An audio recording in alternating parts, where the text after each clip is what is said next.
Seja muito bem-vindo a mais um estudo bíblico profundo, reflexivo e transformador.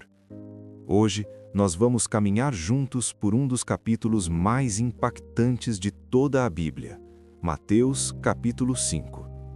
Este texto marca o início do famoso Sermão do Monte, um discurso que não apenas ensinou multidões no passado, mas continua confrontando, ensinando e moldando vidas até os dias de hoje.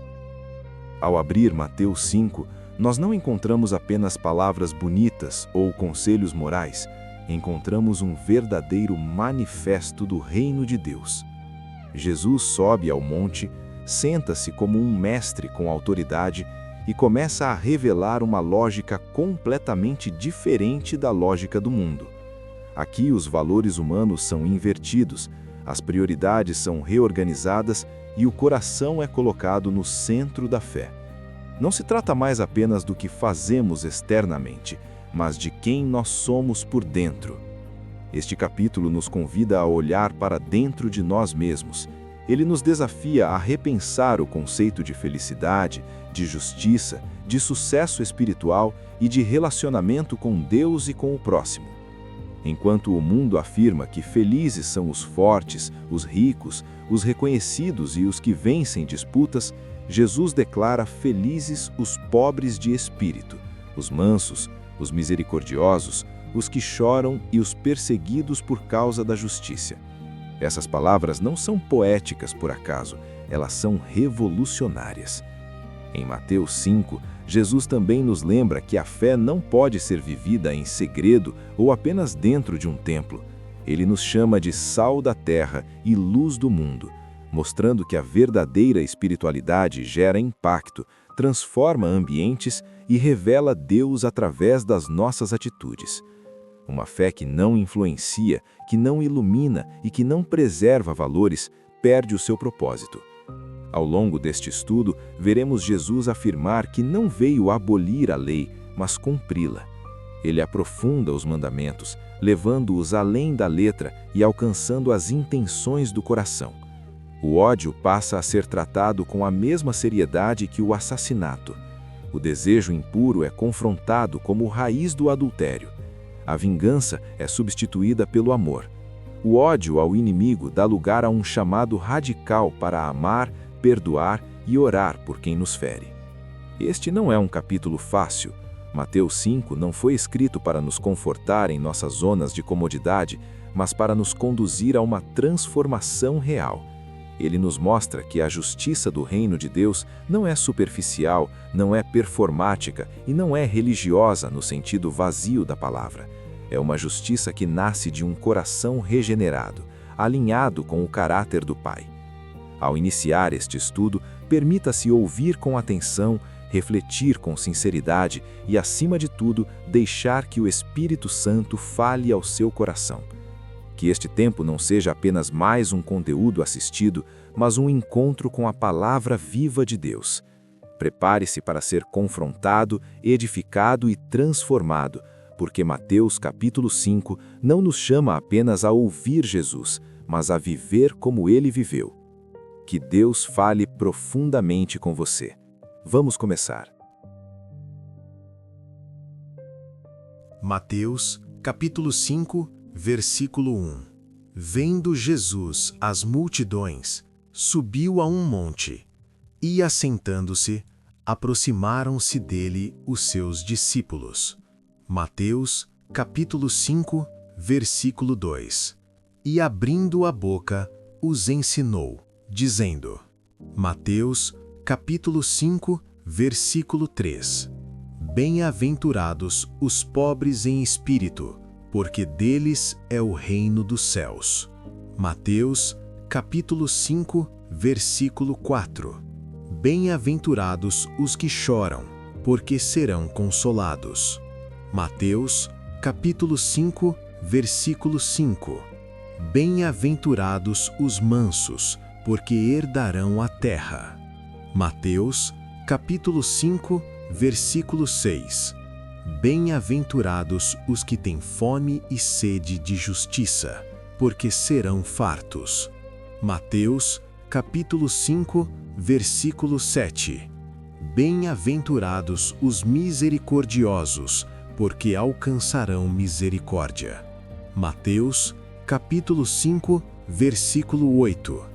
Bem-aventurados os limpos de coração, porque verão a Deus. Mateus, capítulo 5, versículo 9. Bem-aventurados os pacificadores, porque serão chamados filhos de Deus. Mateus, capítulo 5, versículo 10. Bem-aventurados os que são perseguidos por causa da justiça, porque deles é o reino dos céus. Mateus, capítulo 5, versículo 11. Bem-aventurados sois vós, quando vos injuriarem e perseguirem, e, mentindo, disserem todo o mal contra vós por minha causa. Mateus, capítulo 5, versículo 12. Exultai e alegrai-vos, porque é grande o vosso galardão nos céus, porque assim perseguiram os profetas que foram antes de vós. Ao iniciar Mateus, capítulo 5, versículos 1 ao 12, nós entramos no primeiro grande bloco do Sermão do Monte, as bem-aventuranças. Esse trecho não é apenas uma introdução bonita ao discurso de Jesus. Ele é, na verdade, o alicerce de toda a ética do reino de Deus. Aqui, Jesus redefine completamente o que significa ser abençoado, feliz e aprovado por Deus. Ele apresenta um padrão que confronta diretamente os valores humanos, religiosos e sociais de todas as épocas. As bem-aventuranças não descrevem comportamentos isolados, mas revelam o caráter daqueles que pertencem ao reino. Elas não falam de conquistas externas, mas de disposições internas do coração. Jesus começa dizendo: bem-aventurados os pobres em espírito. Isso não se refere à pobreza material, mas àqueles que reconhecem sua total dependência de Deus. São pessoas que entendem que não possuem méritos espirituais próprios, que não confiam em sua religiosidade, mas se colocam diante de Deus com humildade, conscientes de sua necessidade da graça.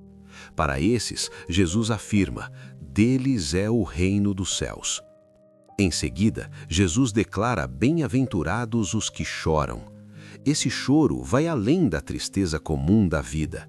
Trata-se de um coração sensível ao pecado, à injustiça e à dor do mundo. São pessoas que não se tornaram insensíveis, que não normalizam o mal, nem em si mesmas, nem ao seu redor. Elas sofrem diante da distância entre o mundo como ele é e o mundo como Deus deseja que seja. A promessa para essas pessoas é o consolo divino, um consolo que vem tanto agora quanto na plenitude futura do reino. Jesus então fala dos mansos. A mansidão não é fraqueza, mas força sob controle. O manso não é aquele que não pode reagir, mas aquele que escolhe confiar em Deus em vez de agir com violência, orgulho ou imposição. Os mansos se submetem à vontade de Deus e não vivem dominados pelo ego. A promessa é profunda: eles herdarão a terra. Isso aponta para o futuro do reino, onde aqueles que não buscaram poder a qualquer custo receberão tudo das mãos de Deus. A próxima bem-aventurança fala daqueles que têm fome e sede de justiça. Aqui Jesus usa uma linguagem intensa, corporal, quase urgente. Fome e sede não são desejos leves, são necessidades vitais. Esses são os que desejam viver corretamente diante de Deus, que anseiam por santidade, retidão e alinhamento com a vontade divina. Eles não se conformam com uma fé superficial ou acomodada. A promessa é clara: eles serão fartos, plenamente satisfeitos por Deus. Jesus continua dizendo que bem-aventurados são os misericordiosos. Misericórdia não é apenas sentir pena, é agir com compaixão, perdoar, estender graça a quem não merece. O misericordioso entende que foi alcançado pela misericórdia de Deus e por isso a reproduz em seus relacionamentos. Jesus afirma que esses alcançarão misericórdia, mostrando que no reino aquilo que recebemos de Deus se reflete na forma como tratamos os outros. Em seguida, Jesus fala dos limpos de coração. Pureza aqui não é apenas moral, mas interior. O limpo de coração é aquele que não vive em duplicidade, que não mantém uma fé aparente enquanto o coração está dividido. É alguém sincero, íntegro, transparente diante de Deus. A promessa é uma das mais profundas: eles verão a Deus. Isso aponta tanto para uma experiência espiritual presente, quanto para a esperança eterna. Jesus também declara bem-aventurados os pacificadores. Esses não são apenas pessoas tranquilas, mas agentes ativos da reconciliação. Eles trabalham para restaurar relacionamentos, promover a paz e refletir o caráter de Deus em um mundo marcado por conflitos. Por isso, serão chamados filhos de Deus, pois refletem o coração do Pai.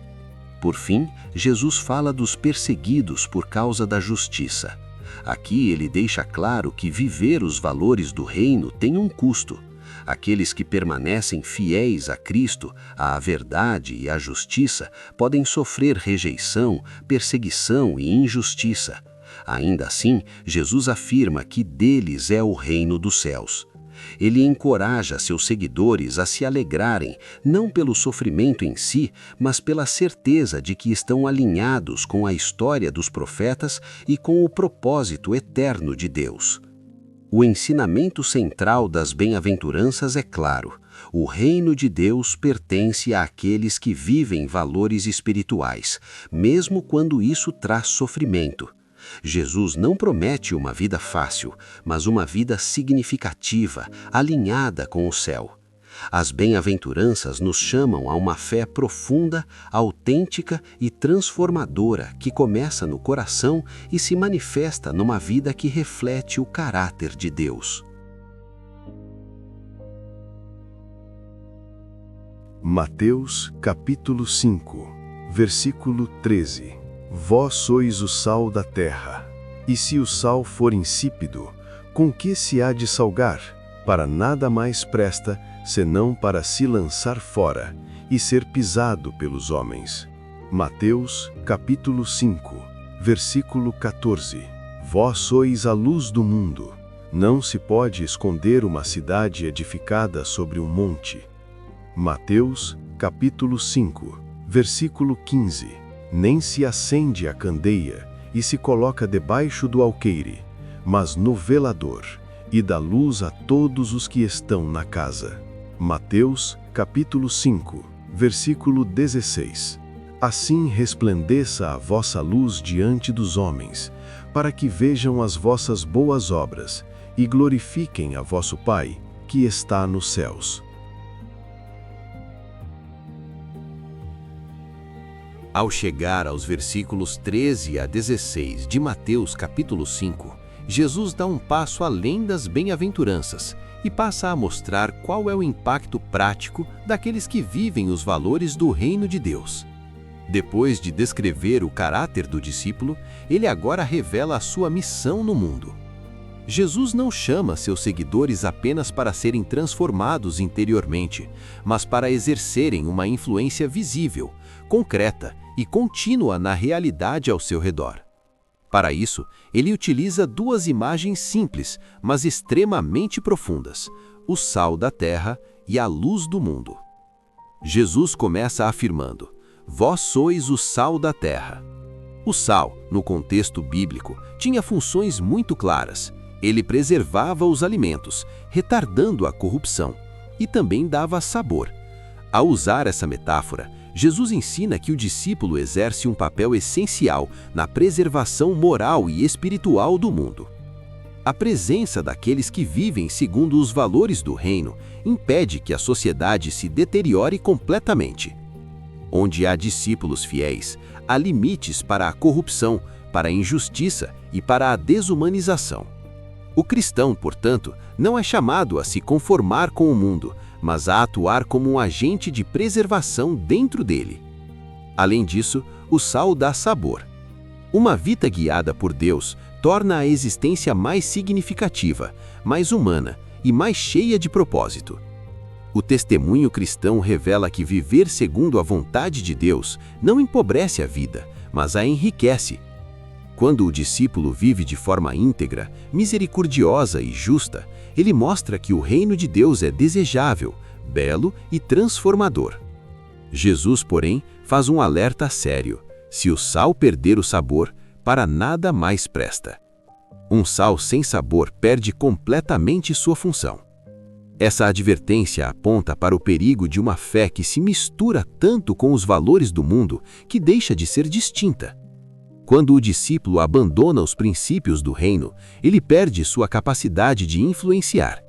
Uma fé diluída, acomodada ou apenas nominal deixa de cumprir seu propósito. Jesus deixa claro que não existe neutralidade. Ou o discípulo influencia o mundo, ou será influenciado por ele. Em seguida, Jesus declara: vós sois a luz do mundo. A luz, diferentemente do sal, é visível. Ela revela, orienta e afasta as trevas. Onde a luz chega, aquilo que estava escondido se torna visível. Ao chamar seus discípulos de luz, Jesus ensina que a fé não foi feita para ser escondida, guardada apenas no interior ou limitada a espaços religiosos. A fé cristã deve ser vista nas atitudes, nas escolhas, nas palavras e nos relacionamentos. Jesus afirma que não se pode esconder uma cidade edificada sobre um monte. Essa imagem reforça a ideia de visibilidade inevitável. Da mesma forma, não se acende uma lâmpada para colocá-la debaixo de um recipiente, mas no lugar adequado para iluminar toda a casa.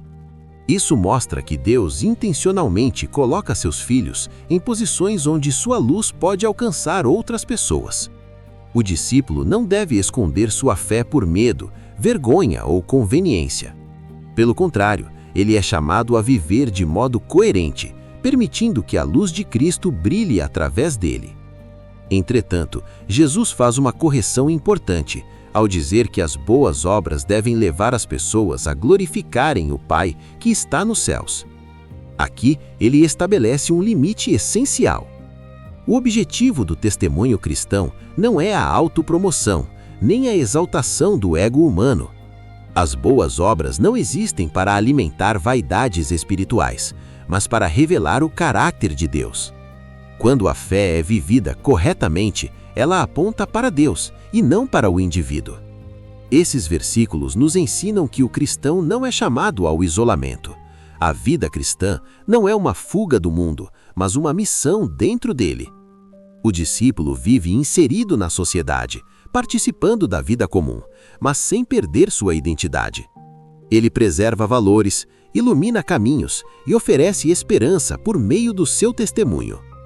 O reino de Deus se manifesta muitas vezes não por grandes discursos, mas por vidas coerentes, atitudes justas e escolhas cheias de amor. A aplicação desse ensino é direta e desafiadora. Cada cristão precisa refletir se tem sido sal com sabor ou se sua fé perdeu a força por causa da acomodação. Também precisa avaliar se sua luz tem brilhado ou se tem sido escondida por medo, conformismo ou indiferença. Jesus deixa claro que uma fé verdadeira transforma ambientes, influencia pessoas e glorifica a Deus. Assim, Mateus 5, versículos 13 a 16, nos chamam a viver uma fé visível, relevante e transformadora. O discípulo de Jesus não existe apenas para si mesmo, mas para refletir o reino de Deus no mundo. Onde ele está, o mundo não permanece o mesmo, porque o sal preserva, a luz ilumina e Deus é glorificado através de uma vida que vive segundo os valores do céu. Mateus, capítulo 5, versículo 17. Não cuideis que vim destruir a lei ou os profetas. Não vim abrogar, mas cumprir. Mateus, capítulo 5, versículo 18. Porque em verdade vos digo que, até que o céu e a terra passem, nem um jota ou um tio se omitirá da lei, sem que tudo seja cumprido. Mateus, capítulo 5, versículo 19. Qualquer, pois, que violar um destes menores mandamentos e assim ensinar aos homens, será chamado o menor no reino dos céus. Aquele, porém, que os cumprir e ensinar, será chamado grande no reino dos céus. Mateus, capítulo 5, versículo 20. Porque vos digo que se a vossa justiça não exceder a dos escribas e fariseus, de modo nenhum entrareis no reino dos céus. Mateus, capítulo 5, versículo 21. Ouvistes que foi dito aos antigos, não matarás, mas qualquer que matar será réu de juízo. Mateus, capítulo 5, versículo 22. Eu, porém, vos digo que qualquer que sem motivo se irar contra seu irmão será réu de juízo, e qualquer que disser a seu irmão raca será réu do conselho, e qualquer que lhe disser louco será réu do fogo do inferno. Mateus, capítulo 5, versículo 23. Portanto, se trouxeres a tua oferta ao altar, e aí te lembrares de que teu irmão tem alguma coisa contra ti, Mateus, capítulo 5, versículo 24.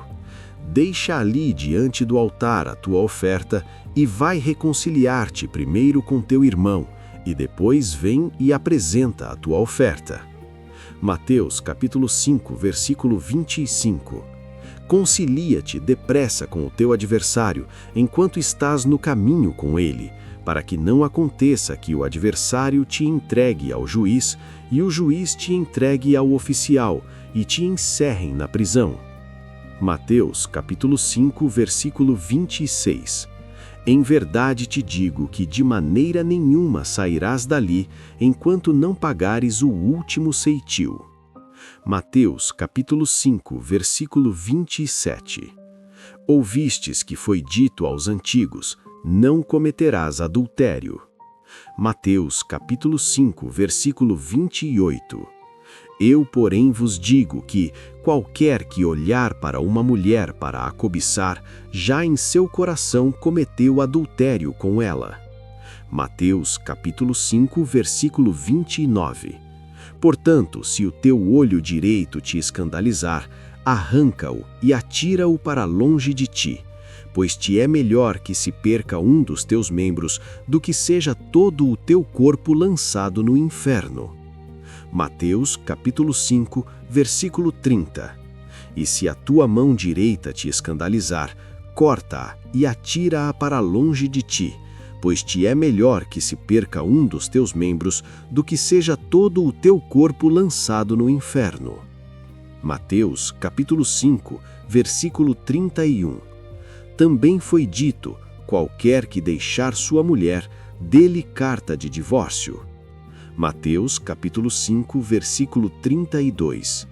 Eu, porém, vos digo que qualquer que repudiar sua mulher, a não ser por causa de prostituição, faz que ela cometa adultério, e qualquer que casar com a repudiada, comete adultério. Mateus, capítulo 5, versículo 33. Outro sim ouvistes que foi dito aos antigos, não perjurarás, mas cumprirás os teus juramentos ao Senhor. Mateus, capítulo 5, versículo 34. Eu, porém, vos digo que de maneira nenhuma jureis, nem pelo céu, porque é o trono de Deus, nem pela terra, porque é o escabelo de seus pés, nem por Jerusalém, porque é a cidade do grande rei. Mateus, capítulo 5, versículo 36. Nem jurarás pela tua cabeça, porque não podes tornar um só cabelo branco ou preto. Mateus, capítulo 5, versículo 37. Seja, porém, o vosso falar sim, sim, não, não, porque o que passa disto é de procedência maligna. Mateus, capítulo 5, versículo 38. Ouvistes que foi dito, olho por olho e dente por dente. Mateus, capítulo 5, versículo 39. Eu, porém, vos digo que não resistais ao mal, mas a qualquer que te ferir na face direita, oferece-lhe também a outra. Mateus, capítulo 5, versículo 40. E ao que quiser pleitear contigo e tirar-te a túnica, larga-lhe também a capa. Mateus, capítulo 5, versículo 41. E se qualquer te obrigar a caminhar 1 milha, vai com ele 2. Mateus, capítulo 5, versículo 42. Dá a quem te pedir, e não te desvies daquele que quiser que lhe emprestes. Mateus, capítulo 5, versículo 43. Ouvistes que foi dito, amarás o teu próximo e odiarás o teu inimigo. Mateus, capítulo 5, versículo 44. Eu, porém, vos digo que amai a vossos inimigos, bendizei os que vos maldizem, fazei bem aos que vos odeiam, e orai pelos que vos perseguem e vos perseguem. Mateus, capítulo 5, versículo 45. Para que sejais filhos do vosso Pai que está nos céus, porque faz que o seu sol se levante sobre maus e bons, e a chuva desça sobre justos e injustos. Mateus, capítulo 5, versículo 46. Pois se amardes os que vos amam, que galardão tereis? Não fazem os publicanos também o mesmo? Mateus, capítulo 5, versículo 47. E se saudardes unicamente os vossos irmãos, que fazeis demais? Não fazem os publicanos também assim? Mateus, capítulo 5, versículo 48. Sede vós, pois, perfeitos, como é perfeito o vosso Pai que está nos céus.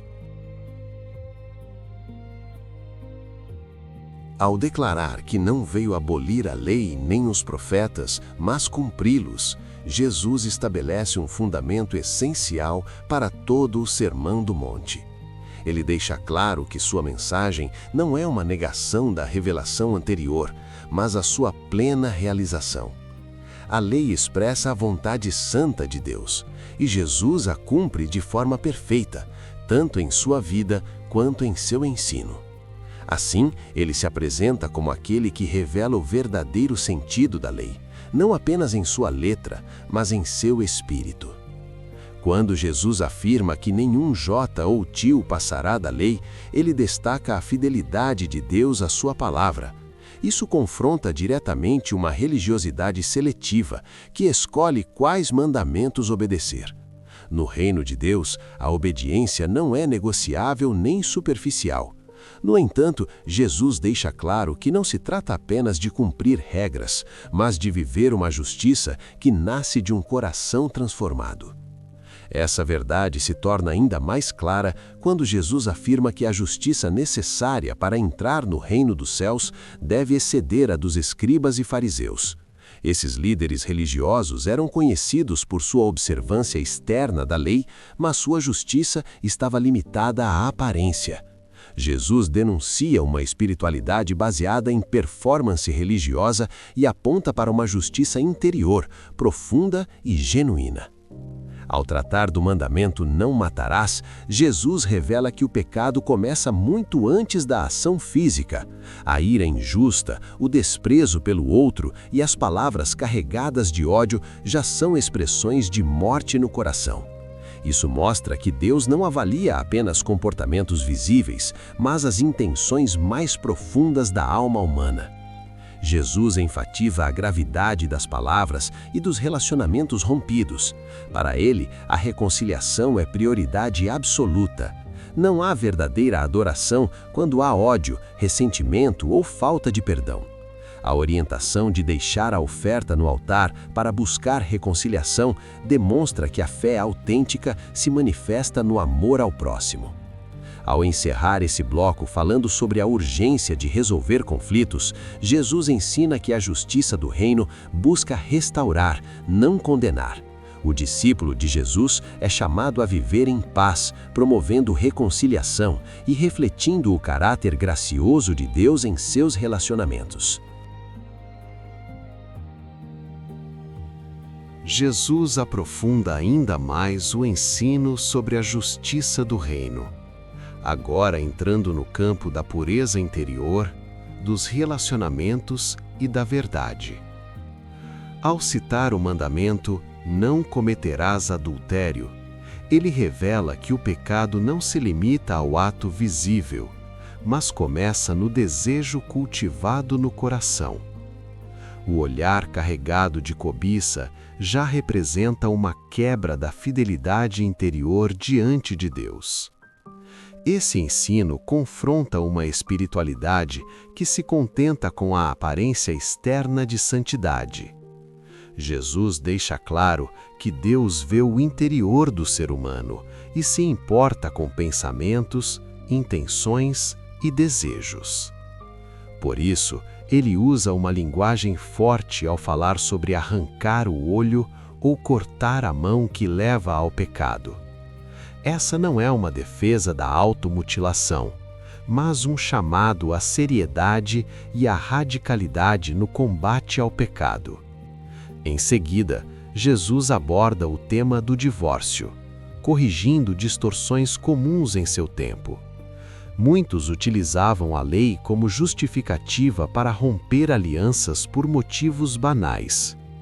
Jesus reafirma o valor do compromisso e da fidelidade, mostrando que o reino de Deus não trata relacionamentos como descartáveis. O casamento é apresentado como uma aliança séria, que exige responsabilidade, amor e perseverança. Na sequência, Jesus fala sobre os juramentos. Em uma cultura marcada por promessas vazias e manipulação da verdade, ele ensina que o discípulo de Jesus não precisa recorrer a juramentos para parecer confiável. A palavra do cristão deve ser suficiente. Um simples sim ou não deve carregar integridade e verdade. Esse ensino revela que a justiça do reino se manifesta na coerência entre palavra e vida. O discípulo de Jesus é chamado a ser alguém íntegro, transparente e digno de confiança. Não há espaço para duplicidade, engano ou falsidade. A verdade não é apenas um valor moral, mas uma expressão do caráter de Deus refletida na vida do cristão. Esse estudo nos chama a examinar profundamente nossas intenções, nossos compromissos e nossa forma de falar. Jesus mostra que viver no reino é viver com integridade interior, fidelidade nos relacionamentos e compromisso com a verdade em todas as áreas da vida. Nos últimos versículos, Jesus apresenta o ensino mais radical e desafiador de todo o capítulo. Ao citar a lei do olho por olho e dente por dente, ele mostra que o reino de Deus não funciona pela lógica da vingança. Embora essa lei tivesse como objetivo limitar a retaliação, Jesus chama seus discípulos a um nível ainda mais elevado, a renúncia ao direito pessoal de revidar. Oferecer a outra face, ceder a capa, caminhar a segunda milha e dar a quem pede são atitudes que revelam liberdade interior. O discípulo não age movido pelo orgulho ferido ou pelo desejo de revanche, mas por uma confiança profunda em Deus. Essa postura rompe ciclos de violência e revela um poder espiritual que não depende da força humana. Jesus, então, eleva ainda mais o padrão ao ensinar o amor aos inimigos. Amar quem nos ama não é diferencial algum. O verdadeiro sinal de filiação divina é amar além da lógica humana. Esse amor se expressa em atitudes concretas, abençoar, fazer o bem e orar por aqueles que nos perseguem. Ao afirmar que Deus faz o sol nascer sobre bons e maus, Jesus revela o caráter gracioso do Pai. O amor de Deus não é seletivo, e o discípulo é chamado a refletir esse amor em sua vida diária. Amar os inimigos não significa aprovar o mal, mas escolher responder com graça em vez de ódio. O capítulo se encerra com o chamado à perfeição. Sede vós perfeitos, como perfeito é o vosso Pai Celestial. Essa perfeição não significa ausência de falhas, mas maturidade espiritual, plenitude e integridade. Jesus chama seus discípulos a crescerem até refletirem o caráter do Pai em todas as áreas da vida. Esse bloco final resume a essência do reino de Deus, uma vida marcada pela graça, pelo amor radical e pela transformação interior. A justiça que excede não é fácil, mas revela o próprio Deus ao mundo. Antes de prosseguirmos, se você chegou até aqui, vou pedir que se inscreva no canal e ative o sino para receber mais novidades. Não esqueça de deixar o seu like e escreva nos comentários de onde você está acompanhando o nosso estudo. O capítulo 5 do Evangelho segundo Mateus apresenta um dos ensinos mais profundos, desafiadores e transformadores de Jesus, o Sermão do Monte. Ao longo desse capítulo, Jesus revela de forma clara e direta os valores do reino de Deus, confrontando a lógica humana, a religiosidade superficial e a justiça meramente exterior. Essa conclusão nos convida a olhar para todo o ensino não como um conjunto de regras isoladas, mas como um chamado radical a uma nova forma de viver diante de Deus e do mundo. Jesus inicia o capítulo com as bem-aventuranças, declarando felizes aqueles que, aos olhos do mundo, muitas vezes são vistos como fracos, derrotados ou insignificantes. Bem-aventurados os pobres de espírito, porque deles é o reino dos céus. Mateus 5:3. Com essa afirmação, Jesus estabelece que a porta de entrada no reino não é a autossuficiência, mas a dependência total de Deus. O reino pertence aos que reconhecem sua necessidade espiritual, aos que choram pelo pecado, aos mansos, aos que têm fome e sede de justiça, aos misericordiosos, aos limpos de coração, aos pacificadores e aos perseguidos por causa da justiça. Essas declarações revelam que o reino de Deus não se baseia em poder, status ou mérito humano, mas em um coração quebrantado, transformado e alinhado com os valores do céu. Jesus deixa claro que viver esses valores pode trazer sofrimento, rejeição e perseguição, mas também garante que grande é a recompensa nos céus. Assim, o discípulo aprende que sua esperança não está nas circunstâncias presentes, mas na fidelidade de Deus. Na sequência, Jesus declara que seus seguidores são o sal da terra e a luz do mundo. Mateus 5:13-16. Essas metáforas mostram que a fé cristã não é passiva nem escondida. O sal preserva e dá sabor. A luz revela, orienta e dissipa as trevas. O discípulo de Jesus é chamado a influenciar o mundo moralmente e espiritualmente, não por imposição, mas por testemunho.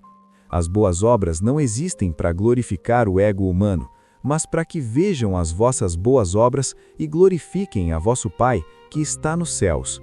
Mateus 5:16. Jesus então esclarece sua relação com a lei, afirmando: Não penseis que vim revogar a lei ou os profetas. Não vim revogar, mas cumprir. Mateus 5:17. Ele revela que a verdadeira justiça do reino vai além da obediência externa. A justiça que excede a dos escribas e fariseus nasce de um coração transformado. Ao tratar da ira, do adultério, do divórcio, dos juramentos e da verdade, Jesus mostra que o pecado começa no interior do ser humano, nos pensamentos, intenções e desejos. O ensino de Jesus desmonta qualquer tentativa de espiritualidade superficial. Não basta evitar o ato de matar, é preciso lidar com a ira. Não basta evitar o adultério físico, é preciso guardar o coração. Não basta falar a verdade ocasionalmente, a vida inteira deve ser marcada por integridade. O reino de Deus exige coerência entre fé e prática, entre palavra e atitude. Nos versículos finais do capítulo, Jesus eleva ainda mais o padrão ao ensinar sobre a não retaliação e o amor aos inimigos. Amai os vossos inimigos e orai pelos que vos perseguem. Mateus 5:44. Esse ensino revela o coração do Pai e mostra que o verdadeiro discípulo é chamado a romper ciclos de ódio, vingança e violência. Amar os inimigos não é natural ao ser humano, mas é uma evidência de maturidade espiritual e de semelhança com Deus. O capítulo se encerra com uma das declarações mais desafiadoras de Jesus: Sede vós perfeitos, como perfeito é vosso Pai Celestial.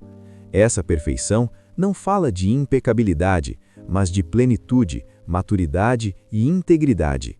Jesus chama seus seguidores a refletirem o caráter do Pai em todas as áreas da vida, vivendo uma fé autêntica, profunda e transformadora. Assim, Mateus capítulo 5 nos ensina que o reino de Deus não é apenas uma promessa futura, mas uma realidade presente que transforma o coração, a mente e o comportamento. Viver segundo esse reino é um desafio diário que exige renúncia, humildade, amor e dependência de Deus. Contudo, é nesse caminho que o discípulo encontra sentido, propósito e verdadeira bem-aventurança. Essa conclusão nos convida a uma pergunta essencial: estamos apenas ouvindo as palavras de Jesus ou permitindo que elas transformem nossa vida? O Sermão do Monte não foi dado apenas para ser admirado, mas para ser vivido. E aqueles que escolhem viver segundo os valores do reino revelam ao mundo a luz de Cristo e glorificam o Pai que está nos céus.